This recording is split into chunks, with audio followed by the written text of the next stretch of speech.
Welcome back to everyone. We are doing nowadays different writing skills, and a part of that is debate. So, after a speech, it is time to explain you what is a debate. So, we debate on various topics at home, in the office, or sometimes on the news channels also we see the debate.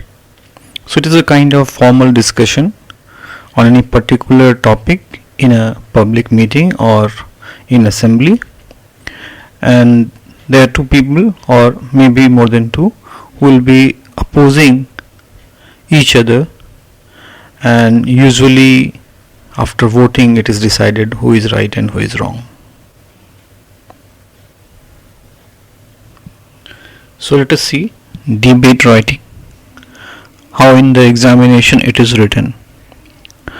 But before writing an exam, you'll have to be very careful, you'll have to be smart and wise, and accordingly you will have to write the length of the content part, because there are many times when we are not able to write our ideas in the given time, and in that case you will not get good marks. So let us start how to write a perfect debate. In a debate, for the examination point of view, it is of 5-mark question and you write 150 to 200 words.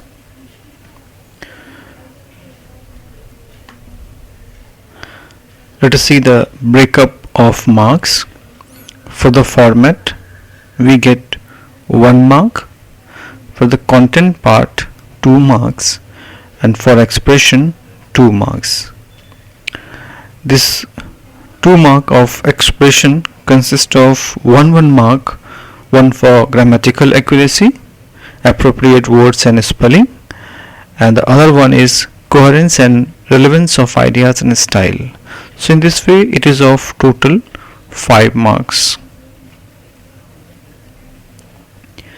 Let us see the format of debate.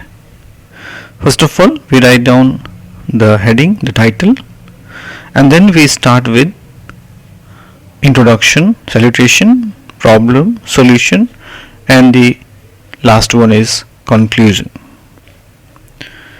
But in the beginning, according to the format, first line is heading, and in bracket you can write down for or against, so it will be clear. One mistake I have noticed in the exams, that sometimes because of maybe confusion, you write both, means for and against both. If the question is write either for or against, you get confused and you write both. So here it should be clear that you have to write only one, either for or against. So let us see in detail how to write the introduction part. So in introduction, you first of all greet, and one example is given here. Good morning everyone, esteemed judges, honorable guests, respected teachers, and my fellow students, I, and then the name given in the question, XYZ, that you have to mention. Feel honored to have been given the opportunity to speak, and then you will write for the motion or against the motion, and that is name of the topic. Okay.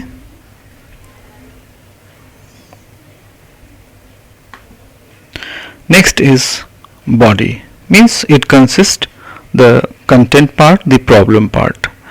This is the main paragraph, or you can say body of your answer. Always try to begin with the meaning of the topic, means you explain the topic in the first paragraph, the explanation of the topic in not more than a line. Then if you have quotations, if you remember any related quotation, you can write like you have done in a speech. Now here it is important, you will have to follow a sequence. The same thing I told about the speech also, that there should be a proper sequence first, second, third, fourth, like this. You have to prepare one list of the sequence which you have to follow for writing the debate. So when you have a lot of points, it is better you choose the best ones in the beginning and write a line on each. In case you have very few already, then explain them in at least 2 lines each. Make sure you are clear with your thoughts, then only you will be able to put them into your words unambiguously. Now the last part is solution. For every problem there is a solution. So write down the solution in the paragraph. You need to be expressing yourself in short and crispy way. You are supposed to give a rational and practical solution. If you are not able to figure out one, then keep in your mind a few general ideas, and it can be spreading awareness campaigns, or the laws, or the strict implementation, education, etc. Using a quote never hurts, means you can use a quotation and it will make it beautiful. It can be general quote on working together. Every situation can be faced and solved if there is unity. So here are a few handy ones.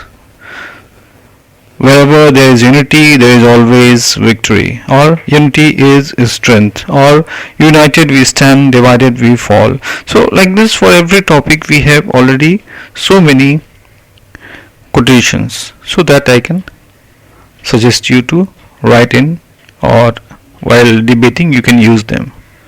Now the last part is conclusion.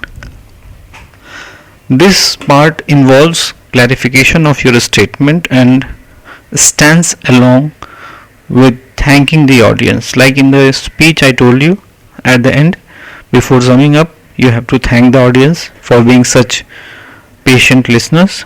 This paragraph needs to be very short and precise.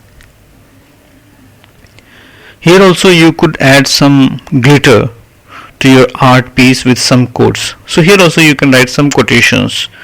For example, the word impossible itself says I am possible. So like this, there are many quotations, and these quotations actually add beauty to your content, and it also makes unique. So your speech or your debate, if it is having all these points, then definitely you will score very good marks.